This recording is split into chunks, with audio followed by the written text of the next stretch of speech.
bem-vindos, bem-vindos e bem-vindas.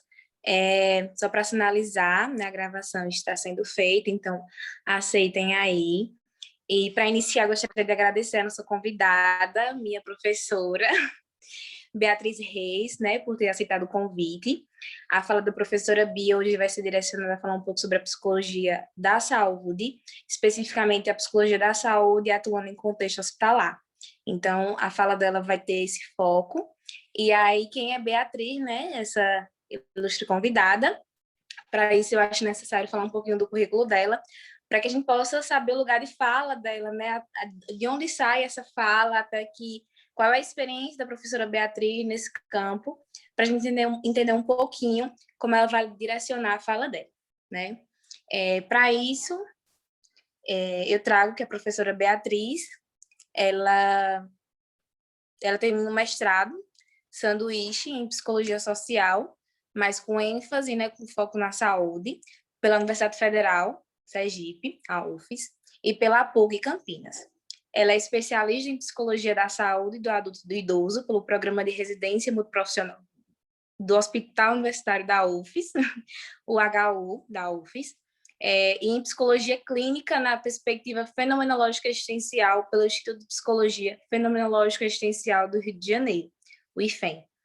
Atua como psicoterapeuta da perspectiva fenomenológica existencial e como docente do curso de psicologia do Centro Universitário AGES, né, do Grupo Ânimo. Ela também é coordenadora, né, junto com outra professora da Liga Acadêmica em Psicologia da Saúde, a LAPS. E fique à vontade, professora, para iniciar sua fala. Seja bem-vinda ao Desembolando, bem-vinda ao projeto. Fique à vontade para começar quando quiser.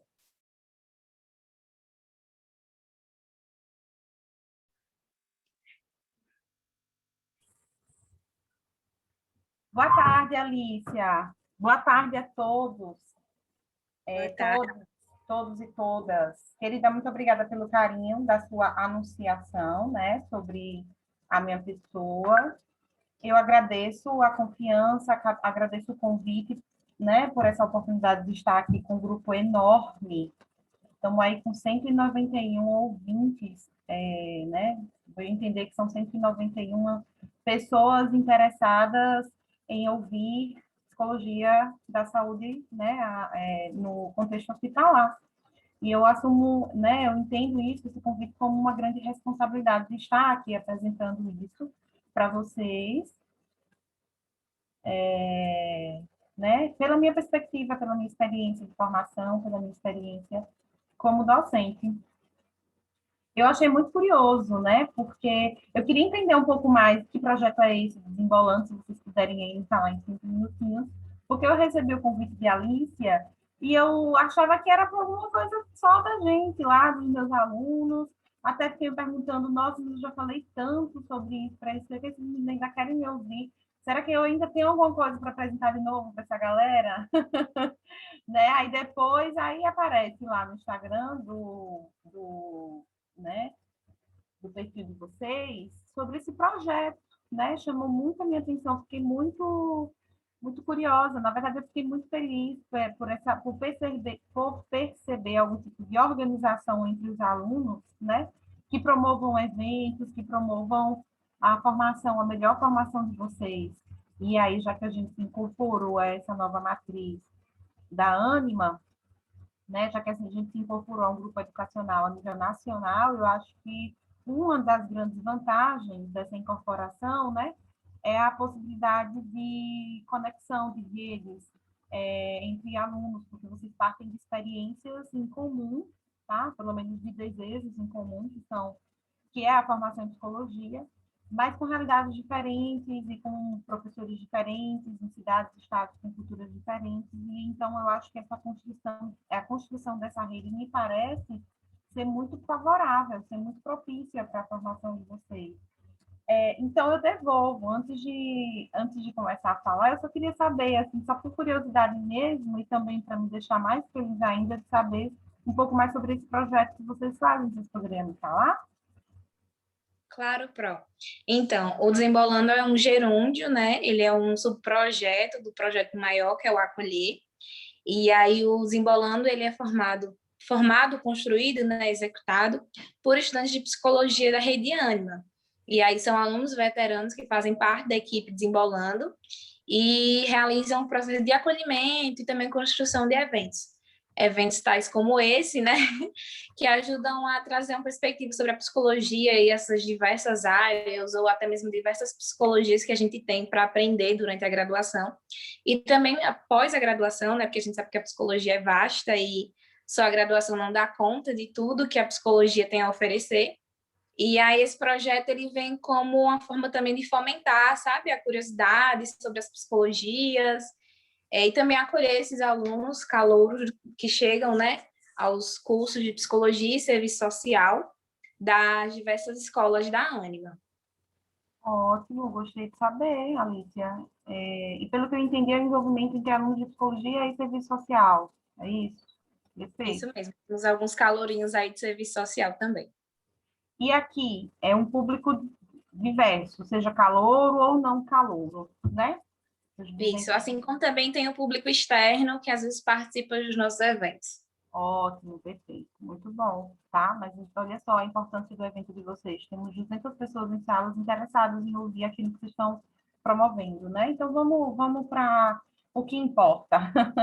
Vamos para a fala. Veja bem, gente, eu recebi esse convite, né? Vocês viram aí pela apresentação de Alicia sobre a minha experiência profissional de formação. Então, de fato, eu venho de uma experiência que é considerada padrão ouro de formação na área da saúde, que é a residência, tá? Porque te coloca em conta, por que padrão ouro? Não é desmerecendo nenhuma outra, não. É por causa do formato da residência. O nome já diz tudo, né? Residência. A gente quase que mora no hospital, a gente, né, adota uma segunda família, que é a nossa equipe multiprofissional. De fato, é uma experiência muito intensa, muito rica, né? Que inevitavelmente coloca a gente diante de uma realidade da assistência em saúde nacional e uma carga horária enorme. Eu confesso que eu não me recordo mais do volume da carga horária, mas são 2 anos fazendo uma carga horária semanal de 60 horas, né? 60 horas por semana. Então, é uma imersão muito grande dentro do contexto da saúde, que inevitavelmente faz a gente sair com a carga, né? Significativa também, assim, né? Com um pouco de experiência para poder, pelo menos, seguir falando, seguir discutindo, seguir questionando um pouco mais sobre isso. E é muito fundamentado nessa minha experiência na residência que vai partir a minha fala aqui, tá? Porque, como a Alicia falou, eu fiz a formação básica pela UFES, da graduação. Nela, eu não cheguei a me aprofundar na área da saúde especificamente, muito menos na saúde hospitalar. Eu tive a oportunidade de ser aprovada nessa residência, e aí sim foi nela que eu comecei a me debruçar mais sobre esse contexto, tá? E foi maravilhoso, assim, a experiência foi muito boa, foi muito rica, que passei a me apropriar, né, dessa área, desse espaço de atuação e não quis largar mais. Então, segui o meu mestrado, vocês vão entender um pouco mais sobre isso quando eu falar sobre o impacto da minha experiência na residência no meu mestrado, mas eu segui o meu mestrado com a linha de pesquisa também na saúde. Então, sou formada hoje em psicologia social com foco na saúde, desenvolvi a minha pesquisa na saúde e sigo hoje, né, sendo professora dessas disciplinas, sendo coordenadora da Liga Acadêmica da Saúde, Psicologia da Saúde, né, ofertando estágios, orientando estágios também na área clínica e da saúde. Então, inevitavelmente, né, que a minha fala vai partir disso. Eu acho fundamental que a gente se aproprie cada vez mais sobre essa área da psicologia da saúde, atuando nos contextos possíveis, principalmente no contexto hospitalar, porque a gente parte de uma certa, vou dizer assim, né, de uma certa confusão,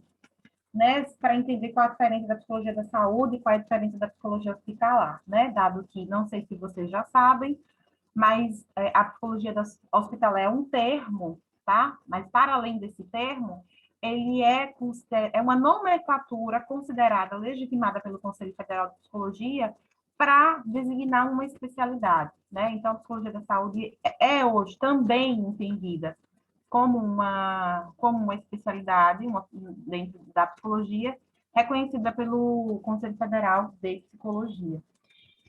Pois bem, né, o tema é a prática da psicologia da saúde, a atuação da psicologia da saúde em contexto hospitalar.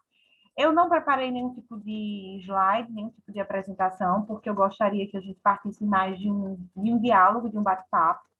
Óbvio que eu vou falar um pouquinho, né? Vou fazer essa apresentação teórica a princípio, um pouco da minha experiência, mas eu queria saber, né, qual é a curiosidade, qual é a dúvida, quais são os questionamentos que vocês também podem trazer para mim com relação a isso, porque eu acho que também é uma experiência muito proveitosa. Dado que vocês estão aqui, então vocês estão curiosos. Então, gente, esse tema, né? A atuação da psicologia da saúde no contexto hospitalar, por si só, já não suscita muita discussão, né? Se a gente parar para separar as palavras. Atuação, psicologia, psicologia da saúde, contexto hospitalar, né? Para que a gente possa construir um conhecimento final, né? Se não final, mas pelo menos um pouco mais preciso sobre sobre esse questionamento, qual é a atuação do psicólogo da saúde no contexto hospitalar, a gente precisa entender um pouco dessas partes, o que cada uma delas significa, o que significa falar sobre a atuação da psicologia, o que significa falar dentro de um referencial teórico da psicologia, o que significa falar em psicologia da saúde, que especialidade é essa, o que significa falar sobre saúde, né? A gente parte de que compreensão sobre saúde para poder falar dessa atuação e que contexto, que espaço é esse, o hospitalar, para a gente poder falar sobre ele. Então, eu imagino que a gente precisa passar aí por essa linha de raciocínio, tá? Iniciando, falando sobre a atuação da psicologia, né? Me parece, ao longo dessa minha história aí de vida junto com a psicologia, que a atuação, a prática, uma prática que pode ser reconhecida como uma prática efetiva dos psicólogos, está muito vinculada ao processo de escuta, né? E quando a gente fala em escuta psicológica, óbvio que a gente não está. Se por um lado a gente está querendo, não é qualquer escuta, é escuta psicológica, tá? Óbvio que a gente está querendo falar aí de algum tipo de característica, né? De caracterização, de performance que essa escuta precisa se apresentar para, de fato, ela se considerar como uma escuta psicológica. Mas também não significa dizer que outras pessoas que não partem de um referencial teórico da psicologia não possam efetivar essa escuta. E quando a gente fala sobre escuta psicológica, a gente fala sobre escuta de acolhimento, escuta que permite que o outro se mostre, né? Permite que o outro se revele, para que a gente possa entender aquela subjetividade que se expressa ali dentro do seu referencial, né? Que tipo de angústia, de sofrimento, que tipo de situação, de queixa, né? Para não falar só do ponto de vista do sofrimento, mas que tipo de situação, que tipo de vida aquele sujeito está expressando ali, que tipo de experiência parte ele, para que aí, assim, a gente possa pensar em algum tipo de prática, algum tipo de proposta de acompanhamento. Então, atuar na psicologia, onde quer que seja, exige da gente uma refinação, tá? No nosso processo de escuta, um entendimento sobre que escuta é essa que deve ser feita.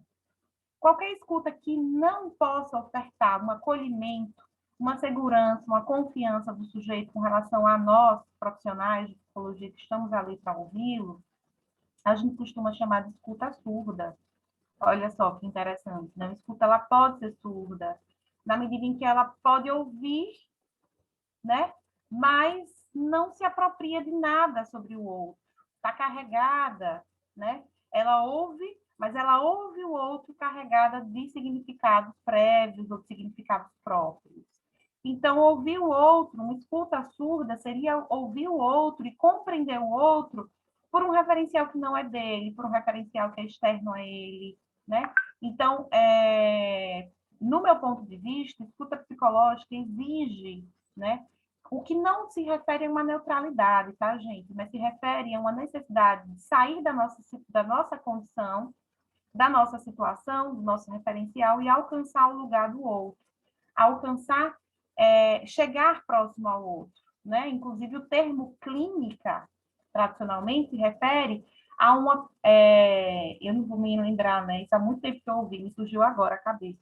Mas o termo clínica, que não é só ligado, vinculado à psicologia, vem da expressão de inclinar-se. E na medida que você se inclina, você se aproxima do outro, né? Então, é isso que a gente precisa fazer. A gente precisa chegar próximo do outro. Essa escuta precisa ser feita dessa forma. Chegar até o outro, né? Permitir que o outro se mostre. E permitir que a gente, então, entenda esse sujeito partindo da sua expressão sobre sua subjetividade, sobre seu referencial, por aí vai. Isso que eu estou falando, gente, ela não, ainda que eu venha de um referencial teórico da fenomenologia existencial, eu entendo que essa escuta que eu estou caracterizando agora, ela não é específica da fenomenologia, não, tá? Ela existe um consenso por parte da psicologia que a escuta ela deve ser assim, deve ser uma escuta que precisa revelar o outro, tá? Inevitável em qualquer situação que seja na saúde, seja na assistência social, seja na área da educação, seja na área da segurança pública, seja onde for. Vitória está com a mãozinha levantada, você já quer perguntar? Podem ir perguntando, tá? Eu ia falar isso. Rapidinho, antes da sua fala, eu queria trazer uma questão que está muito no chat, que eu acho interessante trazer. Não sei se é uma dúvida também sua, mas sobre a diferença da psicologia hospitalar e da psicologia da saúde. Se a professora Bia puder falar um pouco sobre isso, que eu acho que é uma questão que muitas pessoas até hoje se perguntam, né? Qual a diferença? São a mesma coisa? Porque até o tema da palestra, né? Porque a psicologia da saúde atuando em contexto hospitalar. Desculpa aí interromper, Vitória, mas logo em seguida você pode falar a sua questão, tá bom? Isso significa que a Alice é uma menina muito bem treinada pela professorinha aqui, né? Que já sabe que a orientação que se fala em psicologia da saúde, em que contexto? Ah, é no hospitalar? Então, é no contexto hospitalar. A gente vai falar sobre isso, viu? Um pouquinho mais lá na frente está previsto para falar sobre. Vitória, pode falar. Então, minha dúvida é a seguinte: eu já vi alguns profissionais que trabalham na área hospitalar, mas também atendem clínica, né? Trabalham aí no período hospitalar e atendem clínica. Se eu vejo que tem algum caso que ele precisa de um acompanhamento maior, eu posso fazer o manejo desse paciente para o meu atendimento fora hospitalar, em clínica? Pode sim, pode, Vitória, não vejo problema. Assim, a princípio isso não se mostra como problema, só que isso pode se mostrar como limitadora dentro de uma estrutura específica. Por exemplo, a minha experiência na residência foi atuando em um serviço de saúde público, né, no hospital universitário. Então, vai ser muito difícil que eu atenda, né, o público que eu atenda lá, que eu consiga levá-lo para a minha clínica particular, pelo menos dentro de um formato padrão de uma clínica particular.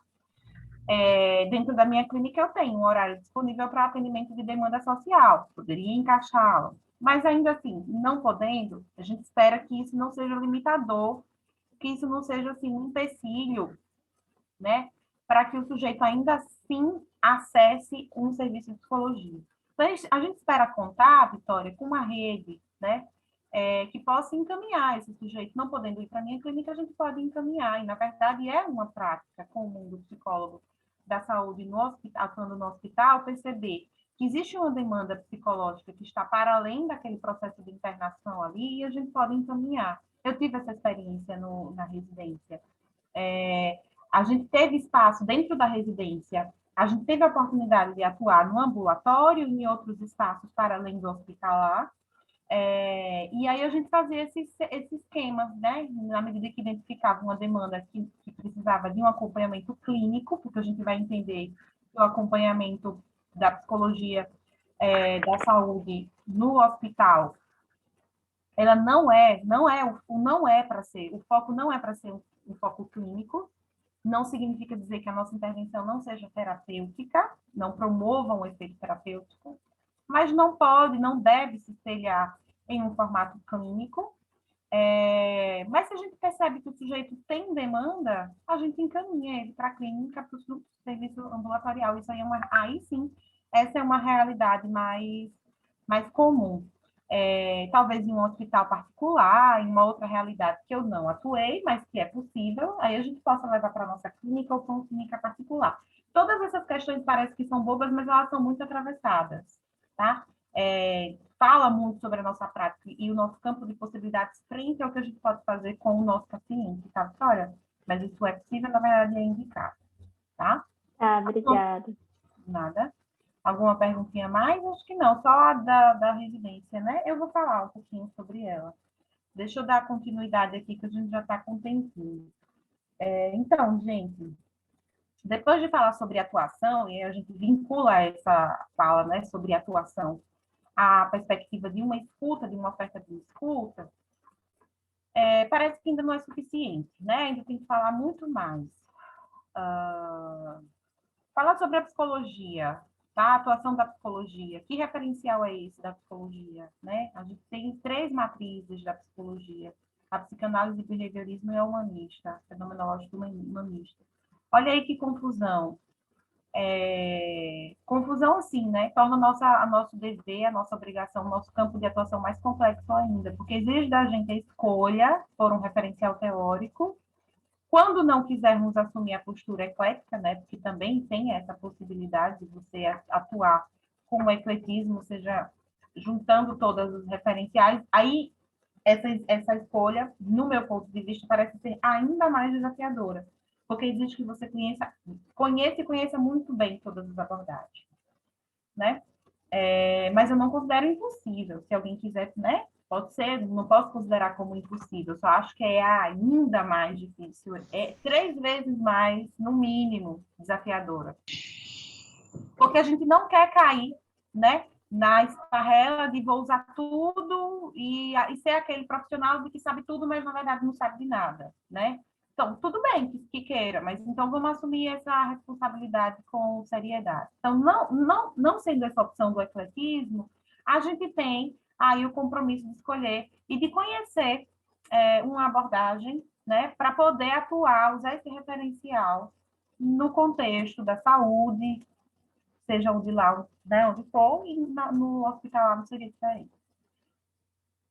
Eu, particularmente, e curiosamente, fiz a residência paralela à especialização em psicologia clínica de perspectiva fenomenológica existencial. Veja, o nome já diz, era uma especialidade em psicologia clínica de referencial fenomenológico existencial. Eu tinha o contato. Meu WhatsApp está ligado, não era para estar ligado, não, desculpa, tá? Desliguei. Ele me incomoda. Imagino que incomoda vocês também. Óbvio que eu tinha nessa especialização, um contato que eu queria, era isso que eu queria, né? Um contato com o referencial teórico da fenomenologia existencial. Mas eu também via, né, a articulação desse referencial com uma prática específica, que era a prática clínica. Então, essa especialização me oportunizou, né, ter uma base, uma fundamentação teórica para entender esse espaço. Qual a leitura fenomenológica existencial que se faz sobre saúde? Então, acho isso importante, tá? Essa escolha, essa apropriação, que é possível. Qualquer uma das abordagens apresenta uma leitura sobre o contexto da saúde, sobre o que é saúde, sobre experiência de saúde, experiência de bem-estar. E eu acho importante que a gente faça essa escolha, legitime essa escolha e se aproprie do entendimento desse campo a partir desse referencial. A gente não pode abrir mão, né, desse entendimento da psicologia partindo desses 3 pontos de vista. Porque não existe uma psicologia generalista. Não existe uma psicologia que tenha consenso, que essa psicologia ela consegue dialogar com todas as outras, né, com todas as abordagens, né? A gente sabe que existem 3 matrizes psicológicas justamente porque existem 3 formas muito diferentes, né? Por vezes contraditórias, por vezes antagônicas, de ver o nosso objeto de estudo. Então, exige esse nosso empoderamento, né, teórico, no sentido qual é o nosso referencial que a gente vai escolher, tá, gente? Então, por isso que toda essa experiência ao longo da formação, com base, essa nossa experiência de conhecimento sobre essas abordagens é fundamental, porque vai facilitar o nosso processo de escolha. Então, saindo do referencial teórico da psicologia, que fala, assim, se por um lado a gente fala que existem 3 matrizes, né, por outro, a gente, de uma perspectiva geral, o que a psicologia, né, poderia falar? A psicologia trabalha com subjetividade, com singularidade, né? Com resistência, com legitimação, né, de experiências subjetivas, tá? Legitima a experiência subjetiva, a experiência singular, resiste, né, a modelos normativos, resiste modelos que normatizam a existência, que ditam o que é uma existência correta ou incorreta, apropriada ou inapropriada. Eu acho que, em termos geral, aí sim, dependendo da abordagem, a gente trabalha com isso. Mas aí o modo de entender essa questão vai se diferenciar dependendo da abordagem. Tá, falamos sobre psicologia, agora falando sobre psicologia da saúde. Que entendimento que a psicologia tem sobre a saúde? Cada abordagem vai ter um entendimento um pouco diferente, tá? Em termos gerais, a área da saúde como um todo, e aí saindo um pouco da psicologia, indo para a saúde em geral, né, a Organização Mundial da Saúde, que é o órgão hoje, ainda que com pouco prestígio dos brasileiros no nosso atual contexto, né, social, ela ainda é reconhecida como, né, a maior autoridade mundial em termos de entendimento sobre a saúde. E vocês entendem que há algum tempo, há pouco tempo, a gente passou, né, por uma mudança de paradigma, de entendimento sobre a saúde, que saiu de uma perspectiva vinculada ao aspecto biológico, né, entendimento de saúde como ausência de doença, tá? E entendendo sempre do ponto de vista biológico, qualquer outra demanda, né, de outra dimensão, seja psicológica, social, cultural, econômica, não era entendida como a área abarcada pela área da saúde, né? Então não era assistida, não era processada, porque era vinculada a um aspecto biológico. Então houve essa mudança de paradigma e a gente chegou na condição no novo paradigma de saúde, que é pensar o sujeito de uma dimensão biopsicossocial, né? Incorporando aí as outras dimensões, e nessa perspectiva a psicologia entra, é reconhecida e é mais do que nunca convidada para atuar na área da saúde, tá? Porém, a gente ainda acha que o novo conceito de saúde da Organização Mundial da Saúde, que né, o bem-estar físico, social e psicológico, o completo bem-estar, não só físico, mas mais social e psicológico, também se trata, né, de um relativo conceito, de uma relativa abstração, né? Quem é que pode se mostrar nessa condição exata, né, de bem-estar, tanto social quanto social, biológico e psicológico? Será que é uma condição que a gente consegue alcançar, que é possível de alcance? Né? Por isso que a gente fala de uma utopia, né? de uma simbologia para representar a saúde que não parte de uma realidade concreta, possível, mas já nos diz sobre um possível entendimento que direciona o nosso olhar para possíveis práticas, pelo menos nos direciona a observar esse sujeito de uma maneira um pouco mais integral, né? Não só de uma maneira simplificada, partindo de um ponto de vista de uma só dimensão, né? Que sempre foi a dimensão biológica. Então, é importante a gente entender, a partir do nosso referencial teórico, de que saúde a gente está falando. No meu ponto de vista, para falar sobre saúde é o mesmo que falar sobre existência. Né? Se a gente está falando, se a gente diz que todos os aspectos, tanto psíquicos quanto sociais, além do biológico, interfere a condição de saúde do sujeito, a gente está falando que tudo que diz respeito à existência dela atravessa a condição de saúde dele, né? Então, para mim, saúde é falar sobre a vida dele, é falar sobre a existência dele, né? Então, saúde estaria aí, promover saúde, trabalhar pela perspectiva da saúde, do bem-estar, estaria aí, poderia eu trabalhar em qualquer lugar possível, né? Não necessariamente no hospital. Então, em qualquer lugar, é possível, em qualquer lugar que a psicologia atua, trabalhe promovendo saúde, promovendo bem-estar, tá?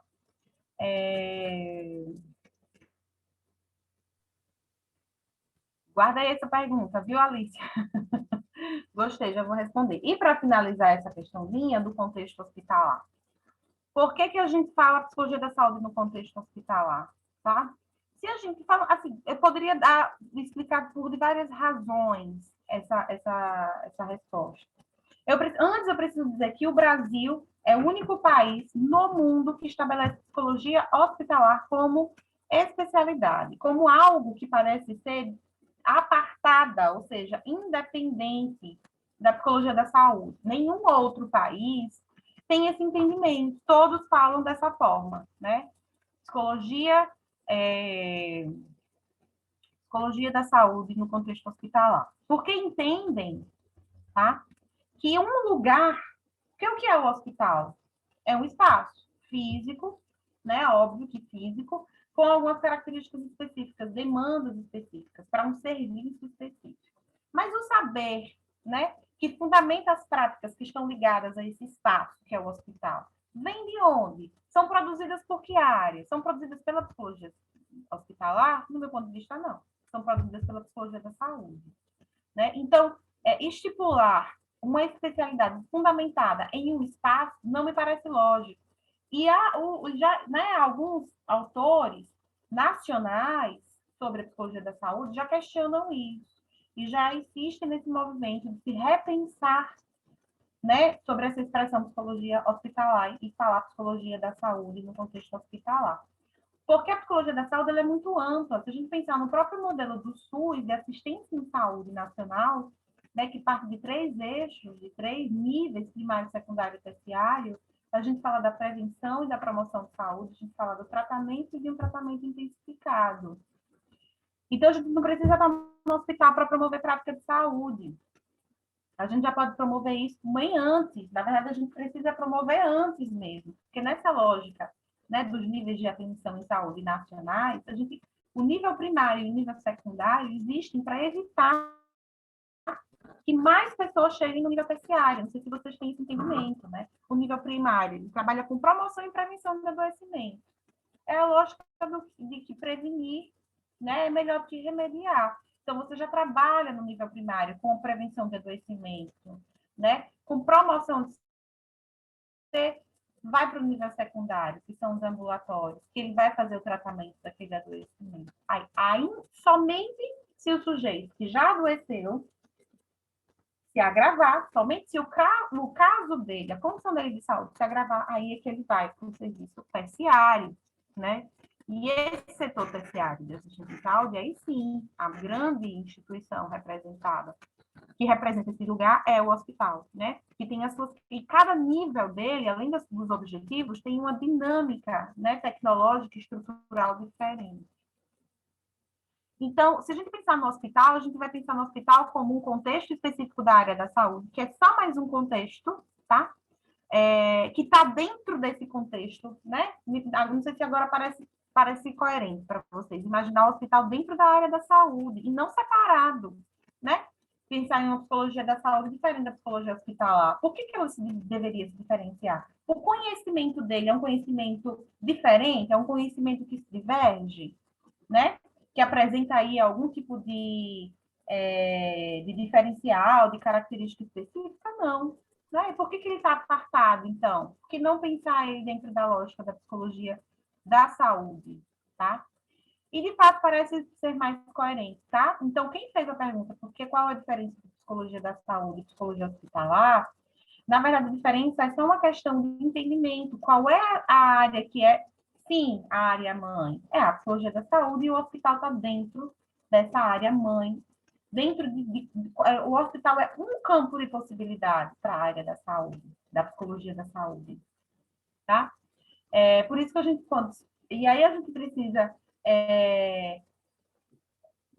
reforçar mais a identidade do psicólogo da saúde, né? Construir mais, reforçar mais essa especialidade da psicologia da saúde, e por isso a gente faz isso até como uma estratégia, como é que eu posso dizer, de militância, né? De reconhecimento da psicologia da saúde, toda vez que fala psicologia da saúde em ambiente hospitalar, psicologia da saúde na saúde comunitária, na comunidade, psicologia da saúde ambulatorial, tá? Como reconhecimento à área da psicologia da saúde, que ela, sim, deveria ser reconhecida. Lembrando que só o Brasil que tem essa especialidade, que entende dessa forma, existe uma razão, existe um contexto para isso, que eu acho que não cabe falar aqui, a gente precisa falar muito mais coisas.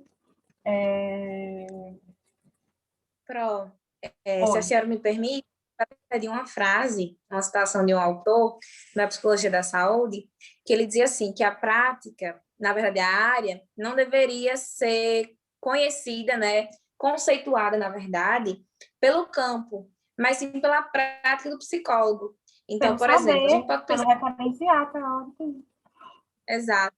Porque, por exemplo, a gente pode pensar a psicologia da saúde em contexto escolar, por exemplo. Nada impede que Sim, exista educação em saúde na escola. exato.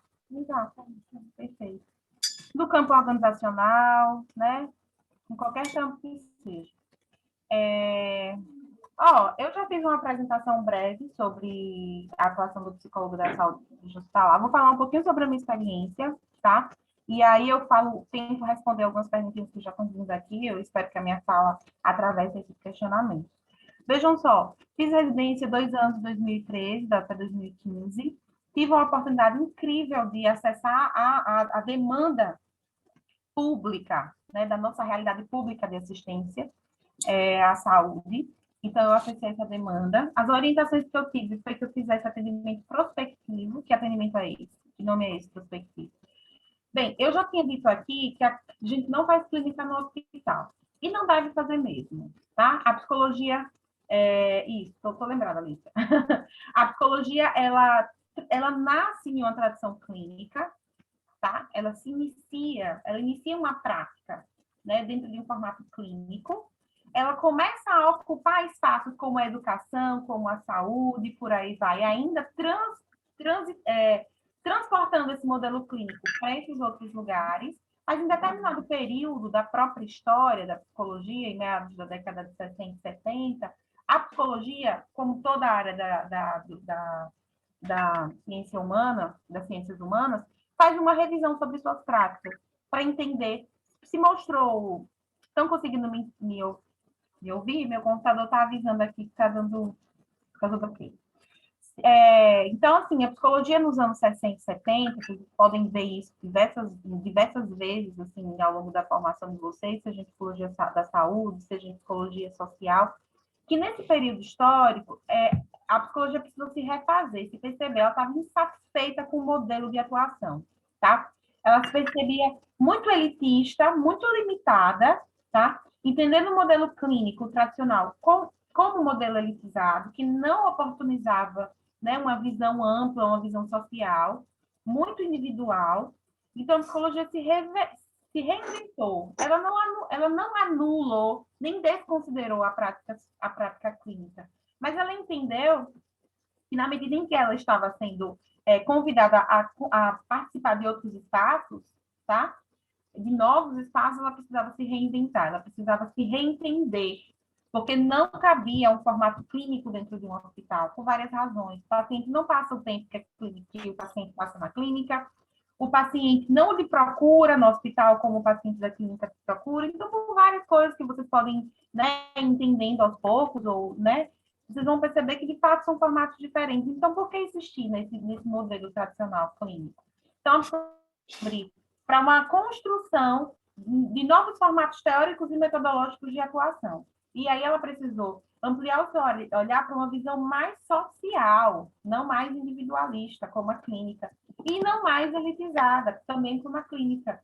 Uma perspectiva social, né? Uma prática que conseguisse afetar mais gente, né? Uma visão social sobre a condição humana. Isso se revela muito necessário dentro da saúde. Veja só, no hospital, eu não esperava que os pacientes me procurassem, nem esperava que algum outro colega da equipe identificasse uma demanda psicológica para eu ir atrás dos pacientes, como isso acontece na clínica. No hospital, não. Eu ia prospectivamente, né? Eu prospectava o atendimento, eu prospectava a demanda, no sentido de que eu ia, né, à procura do paciente, me apresentava enquanto psicóloga, apresentava o serviço de psicologia naquele lugar, né? Tentava entender a condição do sujeito ali, né, nessa nova realidade de adoecimento agravado, de hospitalização, fazia uma avaliação sobre a condição dele, oferecia o meu serviço. Se o paciente aceitasse, a gente dava continuidade ao acompanhamento. Se não, a gente não dava continuidade, entendendo que os pacientes, né, segundo toda a legislação, desde Constituição Federal até a Cartilha de Usuários, a Cartilha de Deveres e Direitos de Usuários do Serviço de Saúde, indicam que o sujeito tem autonomia para decidir sobre o seu tratamento. Então, se ele não quer fazer o acompanhamento da psicologia, então, tudo bem, a gente respeita, a gente se coloca à disposição para se ele quiser mudar de opinião, tá?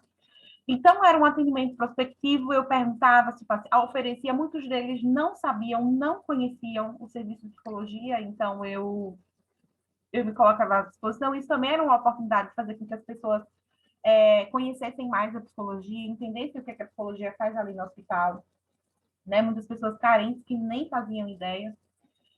E também uma oportunidade para poder atender o maior número de pessoas possível, sem esperar que esse pessoal me procurasse, tá?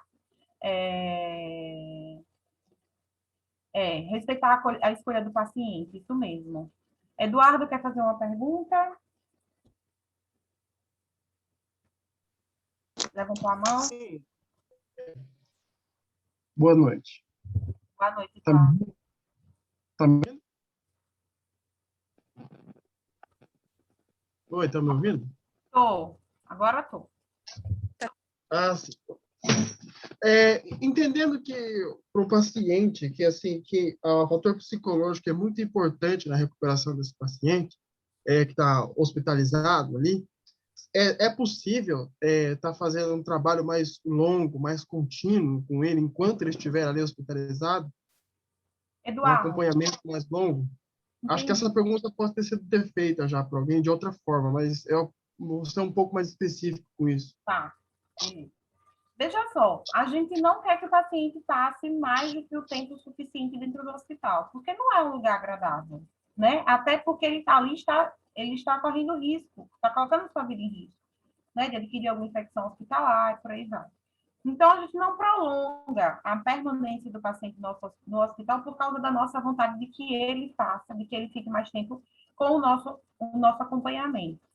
Se ele tem perspectiva de alta, né? Primeiro, antes disso, a gente trabalha dentro de um processo de acolhimento, de entendimento da experiência do sujeito num processo de adoecimento, né? De entendimento da experiência dele num processo de hospitalização, faz toda uma avaliação com relação ao seu modo de lida frente a essa condição, tá? Se o sujeito expressa uma dificuldade, né, de enfrentar essa condição, a gente se demonstra, né, a gente se dispõe, se coloca ali como acompanhante para contribuir com esse processo de enfrentamento àquela condição. Eu poderia dizer que a atuação do psicólogo da saúde no contexto hospitalar é isso, é um processo de acompanhamento sobre a condição que ele se apresenta, se ele está no hospital, então ele está no processo de adoecimento agravado, que exigiu a hospitalização.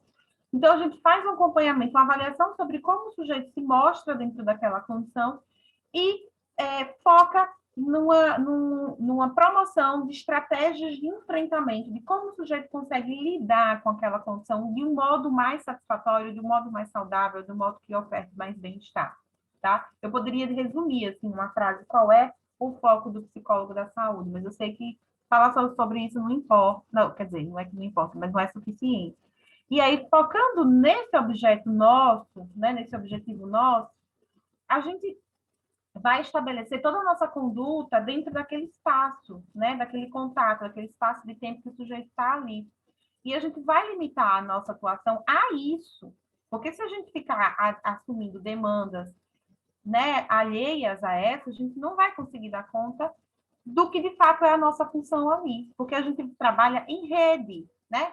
No serviço público de saúde, o serviço público de saúde funciona em rede. Então, na medida que a gente percebe uma necessidade de um acompanhamento prolongado daquele paciente, a gente encaminha ele, Eduardo, tá? Para o serviço ambulatorial de psicologia. Mas a gente não quer que esse sujeito fique mais tempo no hospital. Esse sujeito ele só vai ficar mais tempo no hospital por alguma razão, né, por alguma dificuldade deles, provavelmente de cunho, se não for biológica, porque é a condição biológica que o hospitaliza, né, na maioria das vezes, se não for uma internação psiquiátrica, mas, né, tá falando, eu, pelo menos, parte da experiência não psiquiátrica.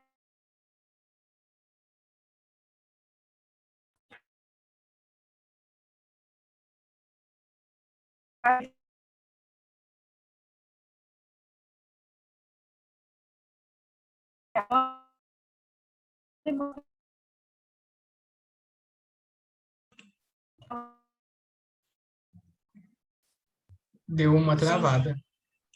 eu acho que Travou para mim também. mas são questões técnicas, né? Acontece.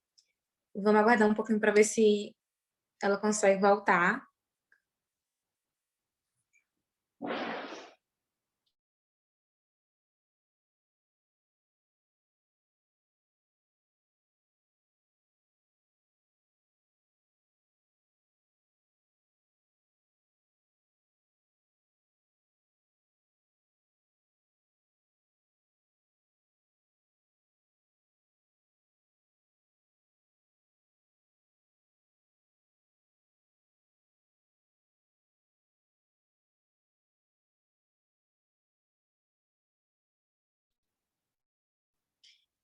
Gente, professora Beatriz já está voltando, né? Mas vou aproveitar esse momento para dizer que o link de presença, né? O link da lista de presença já está aqui no chat. Então, não esqueçam de preencher a lista, porque os nossos certificados só são enviados para quem faz todo aquele protocolozinho bonitinho, né? Que é se inscrever no evento pelo Simpla e depois, ao participar do evento, né, no finalzinho, preencher a lista de presença. Eu acho que é indispensável preencher a lista para todos aqueles que queiram receber o certificado. Então, não esqueçam, por favor, né, de preencher a lista, aproveitando o momento que eu acho que é necessário a gente lembrar disso. Eu voltei. Consigo falar? Vocês estão me ouvindo? Sim.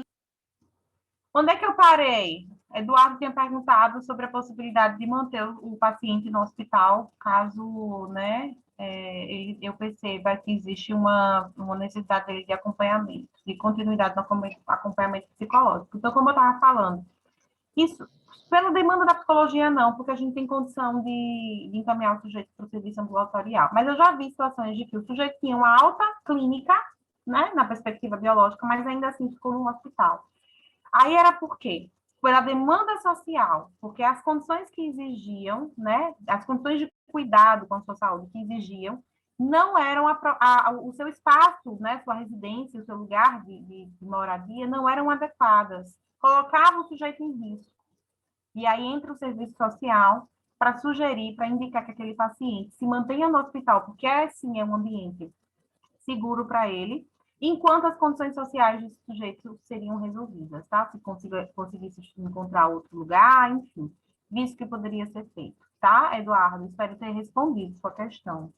Alicia, dá para a gente responder mais alguma questão? Pronto, eu acho que dá sim, dá tempo. Tem algumas questões, eu vou listá-las. Tem duas específicas que são sobre luto e cuidados paliativos.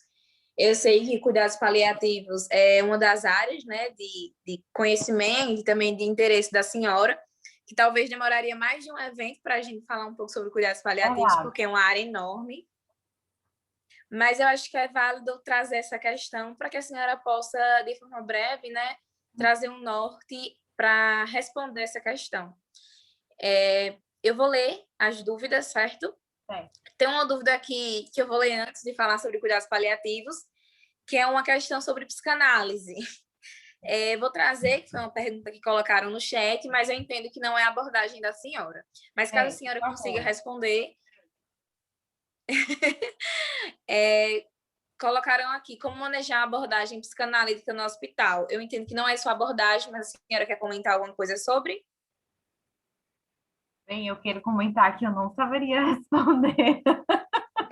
Me perdoe quem perguntou, quem ficou curioso, Mas eu até falei, né, eu não parto dessa perspectiva eclética, né, eu me aproprio em um específico, né, em um referencial teórico e a partir dele eu construo o meu saber.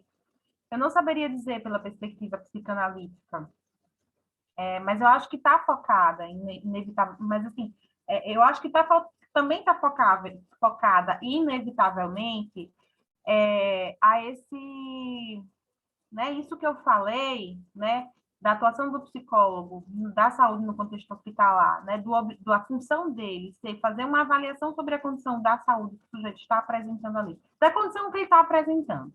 Óbvio que a condição de saúde vai ser afetada porque é por causa disso que ele está ali hospitalizado. Então, faz essa avaliação sobre o sujeito, vê como é que ele está enfrentando aquela condição que ele se apresenta e vê a melhor forma de facilitar, de contribuir com o enfrentamento desse sujeito nessa condição. Veja, tudo isso que eu falei fala sobre uma prática de um entendimento geral da psicologia. Como a psicologia vai fazer isso? Como que a gente operacionaliza? Como que a gente coloca em prática? E isso vai depender do referencial teórico, né? Se vai ser do TCC, se vai ser da fenomenologia, se vai ser da psicanálise. Aí sim, a gente vai precisar, né? Como é que eu posso dizer? A gente vai precisar recorrer a profissionais de cada abordagem, a livros, olha aí, né? Como já tem gente aqui colocando indicação, né, para entender como que essas abordagens, né, operacionalizam as suas práticas, tá, gente? Mas, numa perspectiva geral, né, o que se espera do psicólogo, independente da abordagem, o que se espera do psicólogo nesse espaço, é isso, que o psicólogo possa contribuir no processo de enfrentamento do sujeito à sua condição de adoecimento. Tá? Outra pergunta, Alicia. Eu acho que dá tempo para mais uma, que é uma questão extremamente interessante. Sobre a notícia de morte. Colocaram que, assim, estavam questionando se o psicólogo não deveria dar notícia de morte. E aí? O que é a psicologia e a sua experiência sobre isso? Veja só, gente. A morte é um diagnóstico clínico. A gente não trabalha com esse tipo de diagnóstico se o sujeito chegou a óbito ou não, tá? Então, se é um diagnóstico específico de uma especialidade da saúde, que é a medicina, é a medicina. Quem já assistiu Grey's Anatomy lembra, né? Ou qualquer outro seriado ou filme aí da saúde, né? Óbito diz até o exato momento, então tem todo um critério para definir se o sujeito chegou a óbito ou não. A gente não estudou, a gente não faz isso não era a nossa prática. Se essa prática de definição de óbito de um paciente é de um outro profissional, somente cabe a esse profissional, ou seja, a essa área profissional, ofertar essa comunicação. Porque o diagnóstico não é feito por mim, não sou eu que tenho o conhecimento, a expertise, né, para poder falar sobre isso. Então, na verdade, não é que o psicólogo não possa, ninguém mais pode para além do médico. Somente o médico pode dar a informação de óbito do paciente. Somente, tá? Porém, veja só que curioso. Se por um lado é só o médico que pode falar só pode dar a notícia de morte do paciente, né? E a gente sabe que esse é um evento que desestabiliza a pessoa, o ouvinte, é comum que, paralelo à presença do médico, esteja a presença do psicólogo, porque ele chega, anuncia e a gente acolhe. Depois da anunciação, depois do esclarecimento de como se deu o óbito, a gente assume o posto para poder promover um acolhimento. Não que o médico não possa assumir esse lugar de acolhimento, porque eu acho que acolher o humano, basta ser humano e desenvolver um olhar, uma postura sensível a isso, tá? Mas como nós já trabalhamos com a estratégia de acolhimento e por aí vai, a gente costuma estar vinculado ao médico nessa atividade de notícias, a gente chama de bad news, né? Seja de morte, seja de diagnóstico clínico que tenha um prognóstico, né, complicado. O médico avisa e a gente trabalha com o sujeito depois, como é que foi o impacto dessa informação naquele sujeito, qual foi o impacto e o que pode ser feito a partir dessa avaliação desse impacto, tá, gente? Então, ainda que a gente, se por um lado a gente não pode falar, por outro a gente tem como atuar, né, logo em seguida essa bad news. Espero ter esclarecido. Eu só vou falar só mais uma coisa a respeito da atuação da psicologia em equipe, que foi marcante também na minha área, na minha experiência profissional, tá? É muito importante, toda a área da saúde, a gente já entende a saúde hoje em dia pela perspectiva interdisciplinar, né? Se a gente sai desse paradigma biológico e vai para o paradigma biopsicossocial do entendimento sobre a saúde, então a gente está entendendo que para entender a saúde do sujeito, a gente precisa de um psicólogo, de um serviço social e de toda a parte que oferta uma assistência biológica ao sujeito, fisioterapia, nutrição, farmácia, odontologia, enfermeiro. Então, a prática da saúde hoje, com excelência, é feita de modo interdisciplinar. Exige de nós sabermos atuar de maneira multiprofissional, né? Interdisciplinar também. Saber nos comunicar com outras áreas, saber aprender outras áreas, saber elaborar um projeto de intervenção junto ao paciente, um projeto integral, né?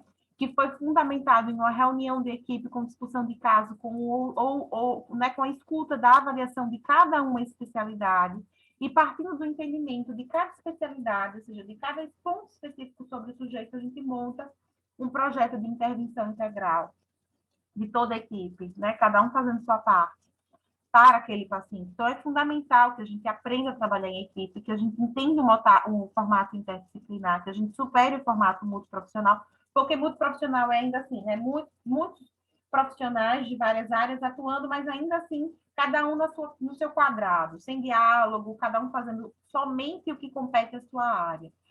Isso é o formato multidisciplinar que eu falei. No formato interdisciplinar, que é um avanço, né? A gente poderia dizer assim, existe um diálogo entre esses profissionais para que cada um apresente o seu ponto de vista e que se construa ali um conhecimento mais integral sobre o paciente, entendendo a condição nutricional ou fisiológica ou farmacológica do sujeito, me ajuda a entender a condição psicológica dele. Então, a gente quer alcançar o formato interdisciplinar. Na minha experiência de residência, eu tive essa oportunidade, né? De alcançar essa experiência, de ver a interdisciplinaridade acontecendo, na medida em que a gente, né, se colocava à disposição de ter reuniões frequentes, semanais, sobre os casos que a gente estava atendendo em comum e elaborar estratégias de intervenção. Então, essa também é uma exigência do psicólogo, da saúde no contexto hospitalar ou em qualquer outro contexto, porque a atuação interdisciplinar ou multidisciplinar né, é considerada hoje como a atuação em excelência, né? Então, cabe a gente também estar com os olhinhos atentos e curiosos como seria essa atuação profissional.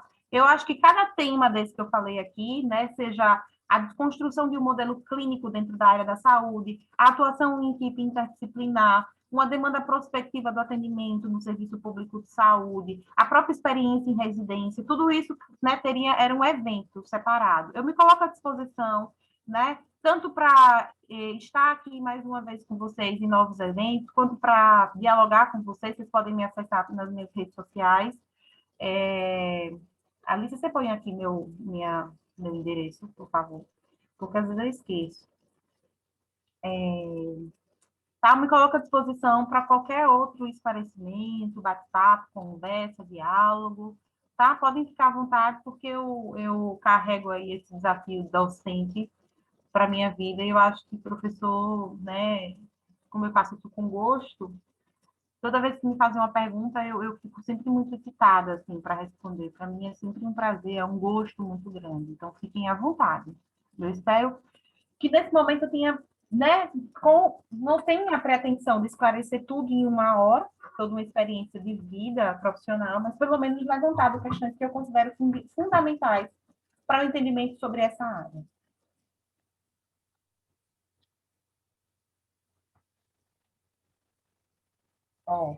Gostaria de agradecer a todos, pelo momento, em especial a professora Beatriz, né, que trouxe uma fala muito rica. Como ela disse, cada tópico que ela trouxe daria outro evento, acho que mais de uma hora, inclusive, porque a ideia hoje mesmo foi mais fomentar, né, sobre a psicologia da saúde. Aproveito esse espaço para dizer... Sim, e aproveitei esse espaço para dizer que a professora Beatriz ela vai estar em outro evento, eu mandei o link acima, que é o Solapse Simpósio Online da Lato, a liga acadêmica na qual ela é coordenadora, e ela vai falar sobre exatamente o que ela trouxe agora no finalzinho, né, que é a equipe multidisciplinar, como é que esse psicólogo atua em equipe multidisciplinar em residências de psicologia, não só de psicologia, né, mas residências multiprofissionais, né, diversas áreas da saúde, atuando nos programas de residência. E a professora teve essa experiência, então acho que nada melhor quem passou pela experiência para falar sobre ela. Aproveito também para falar do nosso próximo evento. Acho que psicopatia é um tema que chama muita atenção, né? Traz muitas questões, muitas curiosidades. E o tema do nosso próximo evento deixa eu ver aqui, psicopatia, mitos e verdades. É um tema incrível, né? Porque traz diversas questões. Então, quais são os mitos relacionados à psicopatia? Quais são as verdades, as inverdades? Então, espero vocês no próximo evento. Felipe já colocou aí o link do nosso próximo evento. Façam a inscrição, né? Porque vai ser um momento muito rico. Para finalizar mesmo agora, oficialmente, queria só reafirmar o que eu já disse, né? Agradecer a professora Beatriz. Muito obrigada, Pro. De nada, querida. Você sabe que pode contar com a gente aí nessa militância para né, o fomento da formação de vocês, para o desenvolvimento de vocês. A gente acredita na psicologia que é possível, que é necessária. E para isso a gente precisa trabalhar, então, né? Para que ela aconteça, né? Então, me coloca à disposição. É só uma questão de ajuste de horário, de agenda, achando um horário de encaixe, a gente se faz presente, tá? Muito obrigada pelos elogios e por esse acolhimento de vocês aqui também hoje, na tarde de segunda. Um beijo para vocês. Boa semana. Um beijo. Tchauzinho, pessoal. Antes de sair, lembrem de se inscrever no próximo evento e também de preencher a lista de presença, porque os certificados só são enviados após o preenchimento da lista de presença, tá? Então é isso, gente. Um cheiro. Tchauzinho.